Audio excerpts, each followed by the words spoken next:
So in Marathon, you're a runner. A runner is a cybernetic mercenary. They're this combination of fashion and sci-fi and cyberpunk. They're just so cool. You're going to be able to both visually represent yourself in really interesting ways, but then also there's going to be gameplay modifications, which is going to be awesome. And it means that you and the other two people on your crew can pick your different play styles. I think the runners are going to be a really great way for our players to shape their gameplay.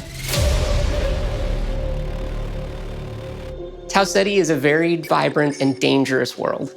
We wanted to make sure this world pushed back on you in the right amount. You're going to drop into persistent zones. You never know what you're going to find or who you're going to face.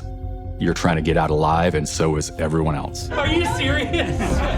We're combining the best of that Bungie touch and feel gameplay, but we're adding that incredible tension and these emotional highs and lows. We want that kind of just surprising, dangerous mystery. Imagine going into this basement of one of the colony buildings and it's like flooded with water, murkiness. It's too quiet. Just the sloshing of your footsteps. Around the corner, you see some beam of green light. And you're like, oh no, what is that? Marathon is a game where you're always one run away from greatness. You might find like the sick loot in this corner. You might find the compiler in that corner. But every choice you make matters. It's great to see some of those moments in the world that just kind of naturally happen as players collide. The art style of Marathon is graphic realism. Bold, colorful, stylized art. It's vibrant, it's beautiful, but also mysterious. It's familiar, but also strange. We're really trying to find the right mix of beauty and mystery. When I jump into the game, I'm just like running for my life, but at the same time, I'll be like, oh, this bush is so beautiful. Oh, look at that building, oh my. Because we're targeting this like very bold style, it's a balancing act to figure out where do we dial it to 11, where do we dial it back to 6, and which objects and which elements of the world do we really want to highlight. It's something fresh and sort of uncharted territory. With Marathon, Bungie is very clearly focusing on PvP, and so from the ground up, the integrity of the experience has been absolutely critical. And it was non-negotiable that Bungie was going to be investing in dedicated servers for Marathon, disconnect recovery, and fog of war. Like, without those elements, none of this matters. So we actually have a dedicated team in charge of security and making sure the game is as fair as possible.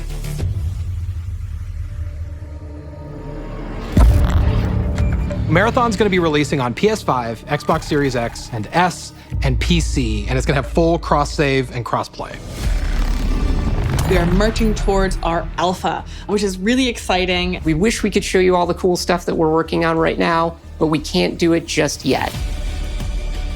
After this announcement, we are going to go dark for a while, for an extended period, while we focus on developing and playtesting.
in Bungie's next game. We're combining the rich history of Marathon with a PvP extraction shooter where players get to be part of the narrative. I think that's just going to be a magic formula. In Marathon, you are a runner, and you're exploring the hostile world of Tau Ceti IV, looking for mysterious artifacts, implants, and weapons for your runner that are just going to make your character stronger. You make the best things on the shoulders of giants. And in our case, those giants are Halo and Destiny. The team's been leveraging 30 years of experience and innovation and passion to create Marathon.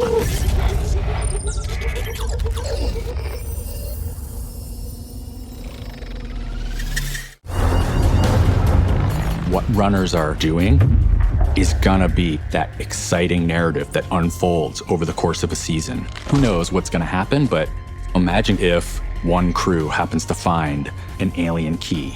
They place it on this altar, and then they get memorialized for opening up the next zone. And they have to go and figure out how to then unlock that for everybody else. There's a lot of ways to feel like you can win this game. Obviously, getting out alive is the primary one. You can win by getting out with the most artifacts. Each piece of an artifact you find in the world combines into creating bigger, more valuable artifacts. I've had a run where I've got all the pieces to get a prime artifact. I could get out, I could win. And then I hear gunfire in a building nearby, and I know I just need one more piece to get that prime. And that's a decision that we want players to have to make. You can choose to engage the other team, you can choose to just find the artifact, and then you can choose to just get out. I am down. I actually shared an exfil with someone. They started shooting me, and I'm like, okay. Like, I downed them, and then I let them go. And that's the point. Like, I could play any way I want. She demonstrated her power, and then she let them go. There's just so many different ways you can be famous or infamous. Did you help somebody who really needed help? Or you became world's first because you unlocked the zone, or you are the best runner in the world because you've climbed the leaderboard all the way to the top rank and everybody knows it.